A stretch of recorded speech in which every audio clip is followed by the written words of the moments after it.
Guys, the worst kept secret in Teesside. Michael Carrick, Boro head coach, 2.5-year deal. Jonathan Woodgate is probably the biggest surprise out of all of it, becoming one of the assistants and another coach is to be confirmed. And Leo Percevic has moved to a new role at the club as head of player pathway and development. We'll come to Woodgate and Leo probably a little bit later on, but how are you both feeling about the appointment of Michael Carrick? Dana, do you want to go first? Yeah, I'm feeling intrigued. I don't think I'm quite excited yet. I'm hoping that will come in due course, and it's really up to Carrick to enable us to feel excited and to feel attached to the team and to really get us buying into his philosophy, because in truth we don't know about his philosophy. There's very little, if anything, to go off, because even those 3 games in interim charge at Manchester United, you probably can't take too much from that, because I suppose it's the natural progression of Ole Gunnar Solskjaer leaving and him picking up and not changing too much. But I quite like that there's not a lot to go off, because I think often we could get bogged down in the past and what happened, Wilder, for example, at Sheffield United, and the standards really set within that. It's good that it's a clean slate, really, and we will know more about Carrick as he develops at this football club. So, yeah, not excited yet. There's still a little tinge of apathy there from myself, I'm not going to lie, but I'm hoping that he will take me on that journey and that we will see some good football and just see the progression of this team under Michael Carrick. Tom, how are you feeling? I think intrigued is the perfect word for it, to be honest. Can't be too optimistic because, like, with all due respect to Carrick, there's nothing to be optimistic about just yet. Like, we don't know anything about how he's going to be. So it's going to be really interesting to see how he tries to have us playing, what formation, our system we're going to be playing. Just how he's going to kind of manage the team.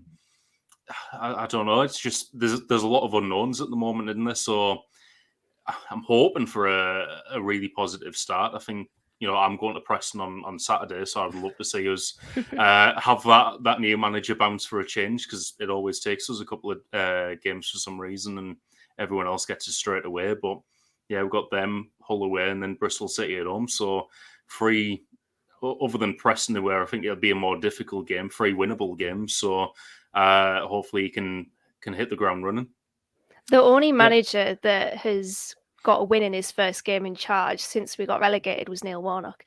The rest is draws and defeats. So yeah, it's going to be tough for Carrick, but let's hope we can have a second manager getting his first win since relegation.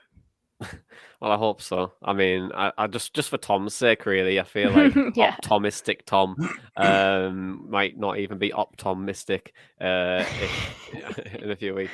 See, Tom, I've got to be optimistic for you.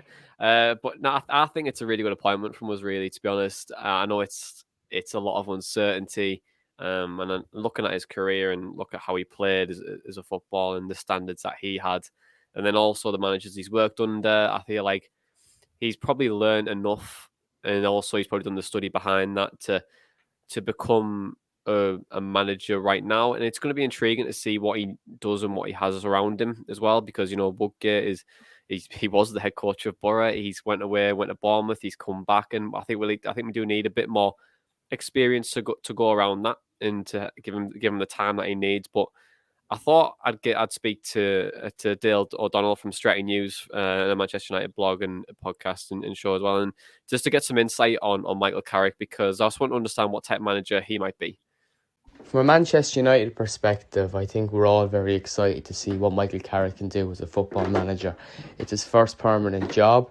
Since leaving the club, he was an employee at Manchester United for many years, not just a player, having worked under Mourinho and Solskjaer. And I think his experiences with those managers, not only playing under Sir Alex Ferguson, will bode well in the future.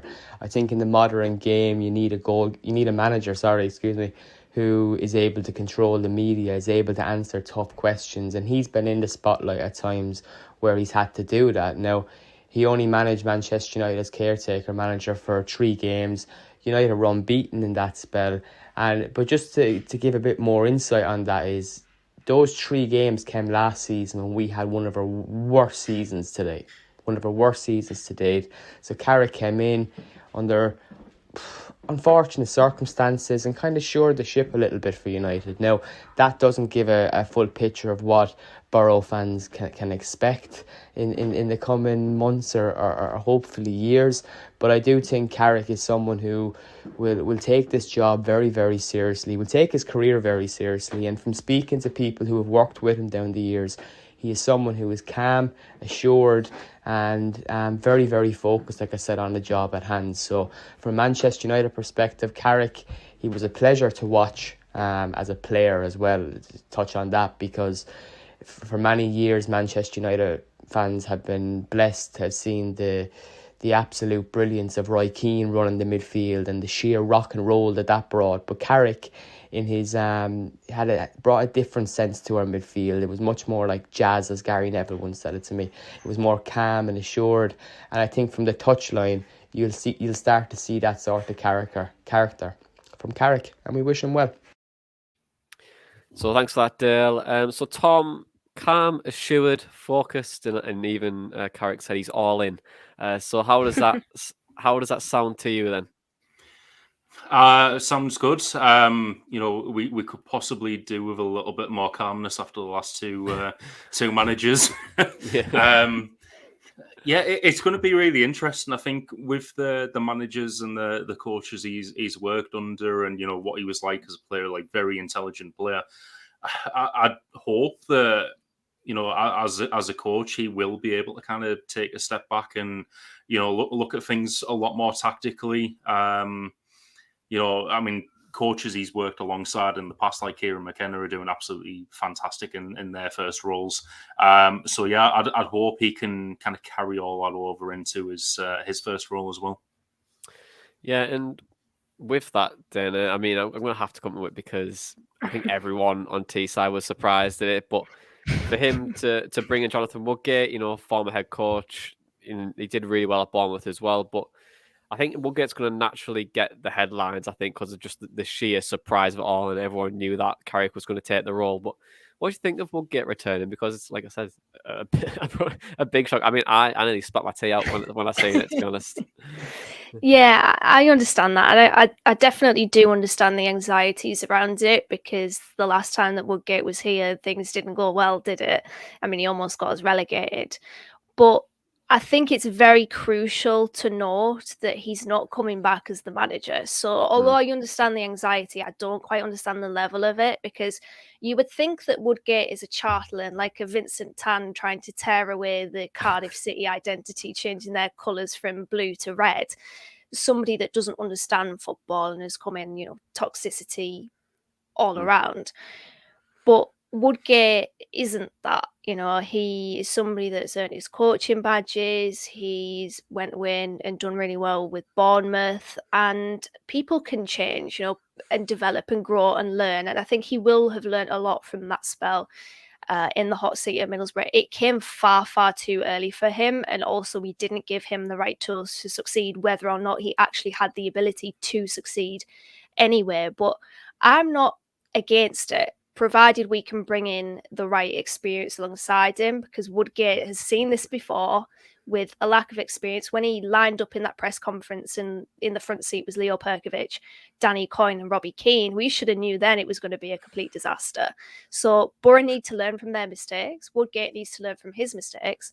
And I'm all for this Jonathan Woodgate redemption arc. He clearly has something to offer, hence why Steve Gibson gave him the job in 2019, hence why Bournemouth called upon him.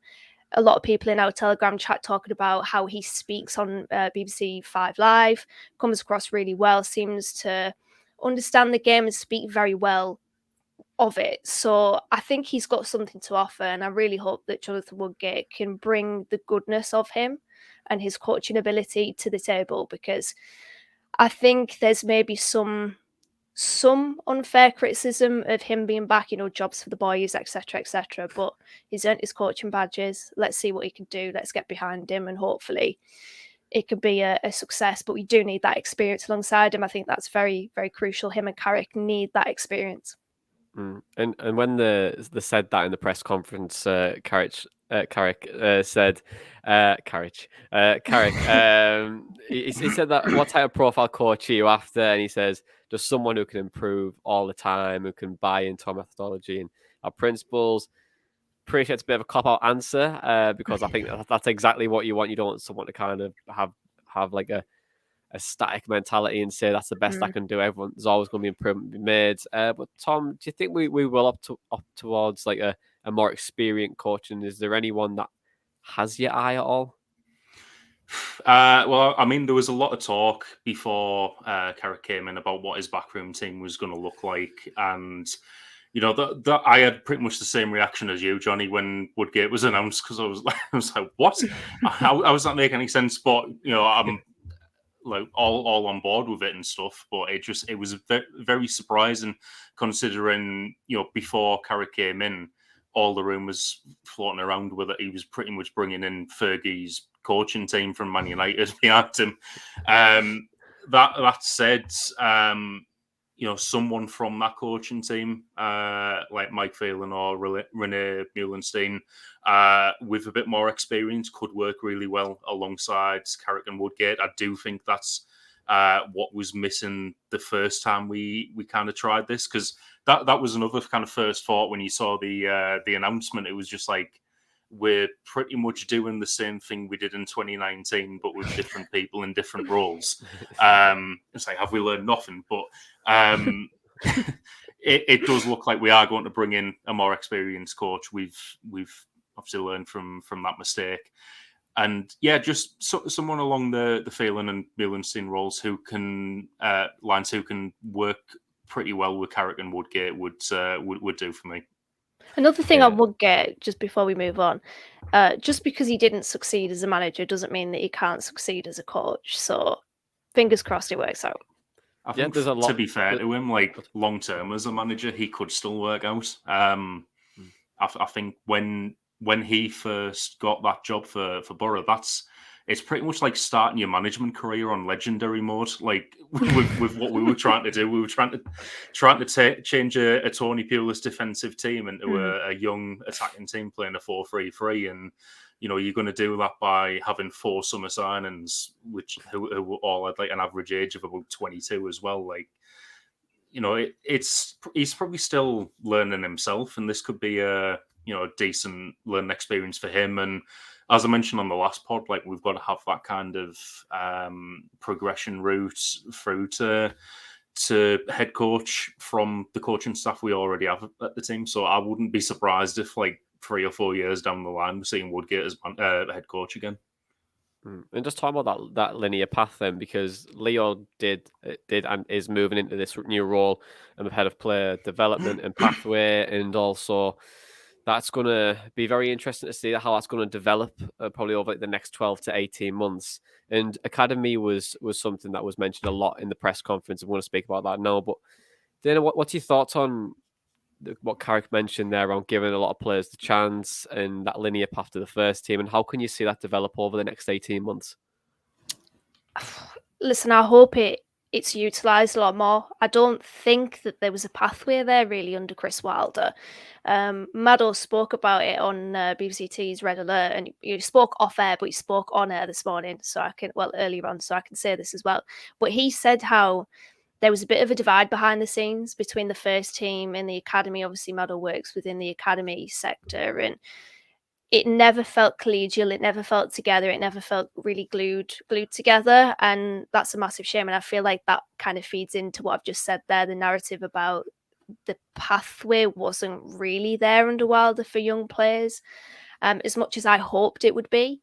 And I mean, the academy is there. If Boro want to unearth gems and untapped potential, what was said to us by Craig Johns in one of our transfer pods, that doesn't have to come from elsewhere outside of the club. That can come from within.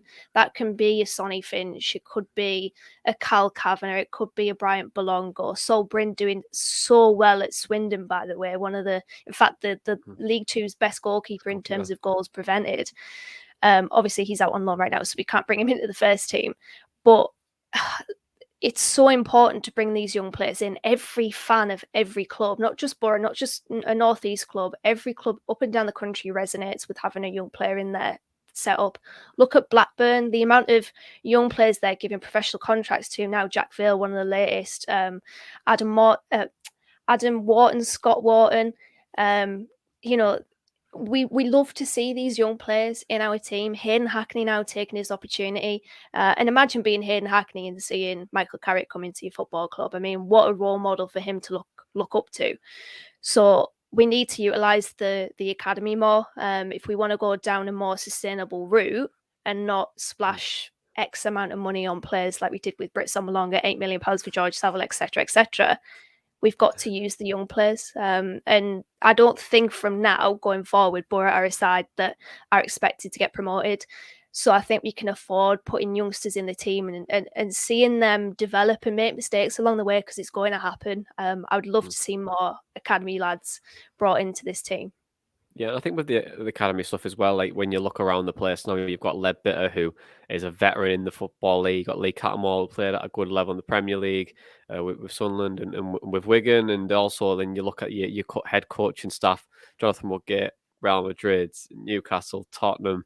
Obviously, he came Boro as well as Boro lad. And then you look at Michael Carrick, who again at Tottenham, Manchester United, won it all and had so many England caps, but then he should have really had more, but just didn't. And I feel like if you can't learn off those type of players, then I don't know who you can really learn off, or at least get something from it. And I think that clear path could be fortuitous. I can't say the word. Fortuitous. Fortuitous. Yeah, that's right. Couldn't say it. Sorry, I got you back, Jonny. Yeah, like in the next couple of years, but it'd be interesting to see who comes through or who's going to be on the bench for the next couple of months or years, and see who comes through as well. But when you're mentioning around alignment as well, it was kind of the word of the day in the press conference, because Kieran Scott was bang on about it, and he said it's been 14 months in the making. Stability looks like a manager who wants to be here for the long haul and willing to work within the structure. And obviously that's been quite paraphrased slightly, but it was very interesting to hear Kieran Scott say about that. But what were your thoughts on Kieran Scott in the press at a day, Tom? Because there's a couple of digs in him there for Wilder, but also his path and his work, it looks like it's finally starting to begin now. Well, I mean, my first thought was, bloody hell, he's quiet, because I was one of the ones who was suffering with severe sound issues while I was trying to listen to it. But I did laugh at the sort not so subtle digs at Wilder. Where you mentioned some coaches want to come in and kind of move on straight away, and something about how no one in the team is signed without everyone in the first team coaching staff wanting them and stuff like that. I think Wilder leaving has really left a bad taste in the mouth at the football club. So it's really important to get this one right. And I think, with Carrick coming in, it's clear that he's happy to work in that structure. And I think what is important now as well is that we've heard it from 3 different people in senior management. When the announcement was made, it was only Steve Gibson on the quotes in the article, and then you've had Bowser and Scott at the press conference with Carrick as well today, kind of backing that up as well. So it does seem really important that everyone's on board, and hopefully everyone's on the same page and can push on from here. Can we talk about Kieran Scott's pink flamingo tie, please, for a second? Well, that was my next question, actually. So, Dana, what do you think of the flamingo pink tie of Kieran Scott? You know what? I loved it. The fact that he was aiming subtle snipes at Chris Wilder whilst sporting that tie was absolutely excellent. Bet your head of football can't do that. as ties go, it's up there. There's only 2. There's that tie from Kieran Scott, and then there's Ty in our Telegram chat as well, who comes a close second to that, and he'll love that shout at him out. But let's go back to Chris Wilder's. That's the last question I have of him. But can we question that initial appointment data? Because Kieran Scott said 14 months in the making. Appreciate if Chris Wilder was available, he was very successful in his previous role and previous roles as well. So sometimes you do take a shortcut for that, try and get that instant success. But longer term, it feels like it's Boro have kind of went full circle back to this whole Woodgate appointment with Carrick now. But can we question that appointment of Chris Wilder? I think you can in hindsight. Nobody was questioning it at the time, were there? But yeah, when Kieran Scott mentioned how, this is how I wanted to operate 14 months ago when talking about the fact that he's brought in a head coach now, you saw it, didn't you, on the Telegram chat? I was like, well, why didn't this start 14 months ago then? Why are we only really starting it now? But when a manager like Chris Wilder comes available, and obviously he was already available because he was out of a job, but he said in certain interviews he was taking time out, didn't he? So, but when a manager like Chris Wilder becomes available, you don't say no to that, do you? I mean, his record with Sheffield United and Oxford and Northampton, it's very easy, I suppose, to go towards that manager to, as you said, to try and get that instant success. But you should never get sidetracked. If Boro's goal back then was to have a head coach, we should have got a head coach. And I know it's all said in hindsight, but yeah, the plans there should never have been compromised. So I think maybe a mistake there on Boro's part, but as I said, I'll reiterate, I don't think you could have questioned the decision to bring in Chris Wilder. It's just, unfortunately, it unravelled very, very quickly, and it became very apparent, very obviously, that he was not the right fit. But this is a clean slate now. I think this is Boro going forward. What can we do? Kieran Scott's really got to earn his corn now, because he said that this is how he wants to operate. He will operate like how he wanted to from now on. We've got to see the fruits being bear the fruits of that.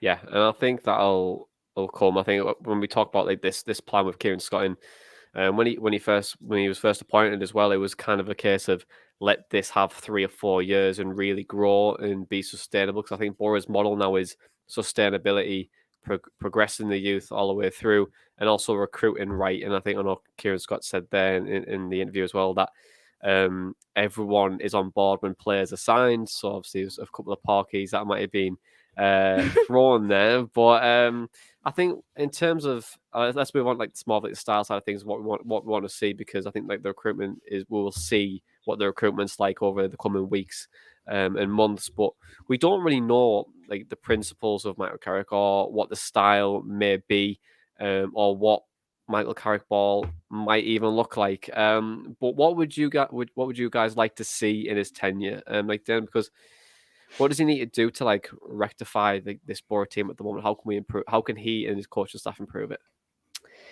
Well, he needs to get them playing and believing in themselves again, because we've said so many times they can perform better than this. We saw it just last season. So he mentioned in the first interview that he had on the club website that the players just need to believe again and play with the confidence. So he needs to bring that confidence back. I think going back to basics is good.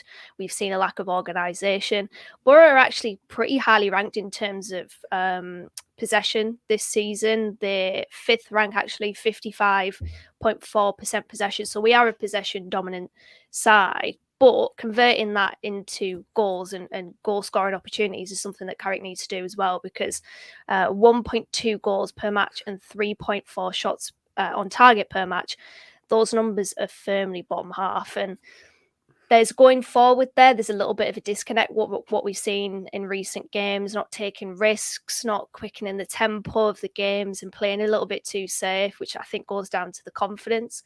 And as well, there's this weird disconnect between the underlying numbers of Boro's defence and the defence in actuality. So Boro have conceded 21 goals from a league best XG conceded of 14. So on paper, our defence should not be conceding the amount of goals that it is. Obviously, XG accounts for quality of chances, and you have to say some of the goals that we've conceded have been so sloppy. Counter-attacks, the first goal of the season, we conceded a counter-attack because of Watmore running down a blind alley. QPR, Chris Willett banging one in top bins, but that opportunity arose because we, a very bad square ball from Jones, lost it, got counter-attacked.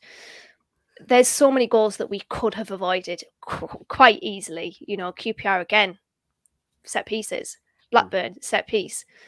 Millwall, stupid set piece where the friggin' Zian Fleming, it comes off Churakpom's heel and goes in the back of the net. We just need to stop these stupid goals being conceded as well. So there's a few things that he needs to sort out.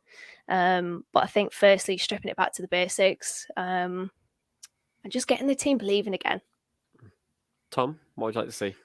Yeah, I think getting the team believing again is the big one for the moment. And I feel like he is probably the person to do it. I think the last couple of managers I've talked about, there been no kind of like real leaders in that dressing room, and Wilder tried to address it by signing Lenihan, and we've got enough senior players in that dressing room who should be able to lead on the pitch. But when you look at that coaching team now, Carrick and Woodgate have both been captains over their career. They are both leaders, so they should be able to help motivate that team and pick them up. So I think in terms of addressing leadership, we've possibly done it at the coaching level as well, Catamol and Ledbetter, as well as trying to do it in the team as well. So I feel like that'll be one of the first things they need to do. But also, I'd like to see a bit of kind of tactical flexibility from Carrick. Like we've said, we don't really know what to expect in terms of formation or style of play or anything like that. But we know that he was a very intelligent player, and he's worked under some of the best coaches going. I'm sure he does have a level of tactical knowledge about him. What would be good to see is if we could just find a system and make that work. I don't want to necessarily see us changing formation every week or anything like that, because I think for me, being successful is having a style of play and forcing the other team to try and counteract that rather than constantly changing to try and counteract the other team. So I feel like he does need a set system, but probably the ability to change things during a match and in-game management is going to be very crucial as well. And I'd like to see that from Carrick. Yeah, tactical flexibility is massive in the modern game now, isn't it? You're seeing it in the Chelsea Man United game with Kovacic came on for Cucurella and then you see that go to 3, and that really changed the whole dynamic of the game. That was really cool from Graham Potter as well. But on the whole Carrick, him being appointed, I want to ask you the question of what does success look like for Michael Carrick and for you guys as well, because right now, he's been appointed. There's going to be a linear path in place. I think what Middlesbrough's vision is to have academy brought in, sustainability. But what does success look for you guys as fans? Because everyone wants promotion, but sometimes that's just not achievable. But what could be the next best thing? So, Dana, what does success in the Michael Carrick era look like for you? That's a tough question. It's a good one, actually. Thanks. I've been working on that. You definitely just said that on the spot. I don't know, to be honest. I think for me, and I can only speak for me here, I think just seeing that progression, and as I said, we are starting on a very clean slate with Carrick. We don't know anything about him really as a coach because he hasn't been able to implement that in his own right. I want to see possession-based football. I think effective possession-based football would be a success. I don't really care about league position anymore, to be honest. I think our pre-season predictions went out the door pretty much instantly, but I want to see just progression. I know it's very, very vague, like what is progression? And I think to answer that, the development of players, bringing in academy players as well, implementing the youth, and going back to the Riverside and it not being a chore again, because it very quickly went from being a very good place to be to I don't want to go here anymore, and it like want to be so far away from the Riverside. Yeah, the highs and lows. So yeah, it's a tough one. It's a tough question, but I think just the progression of this team under Michael Carrick, there's no big sort of dizzy heights that I'm expecting. I just want to see something to really buy into again. Tom, what does success look like for you? Well, he never lost at Man United, so never losing again and never conceding again. Gets beat 3-0 first game. I think just like Dana was saying there, just something to buy into again, and just make it fun to go to matches. I think in terms of league position, it's not over yet. You know, we've still got a decent portion of the season to go. I'm not necessarily saying, you know, if Carrick doesn't lead us to the playoffs, then that's a failure or anything like that. I'd like to see us get as high up the table as possible this year, and just possession-based football as well. That's a big one. I would like to see us, you know, get back to doing what we do best. We've seen it from this group of players before, and you know, it's just entertaining to watch. So if he can get us back to being, you know, entertaining to watch and as high up the table as possible, then I would say that's a success for this season. Okay. Building blocks. That's all it is. It's building blocks, and hopefully we can see that from Carrick. Yeah, and I think for success for Boro is, like I mentioned there, sustainability. For a team to have, and a club to have players always coming through the door, progression through the club all the way through management. That is a vision I think what Middlesbrough want, and I think that's where they're trying to build towards, and hopefully we can start to build towards that in the next 2.5 years or more that Michael Carrick's in charge of Boro. But you know, football is very fickle, and it could be all over in 6 months. Who knows? But no, in terms of like the viewers as well and the listeners, what does success look like for you in terms of the Michael Carrick era as well? Because we'd love to hear that in the comments, and also tweet us at the Boro Breakdown, but also let us know in our Telegram chat as well. If you want to email us, the Boro Breakdown at hotmail.com. But guys, that's it. Thank you very much for joining me. The Boro have got Super Michael Carrick, and it all starts at Deepdale. This has been the Boro Breakdown podcast, and that was all your Michael Carrick chatter in a pod. Up the Boro Breakdown.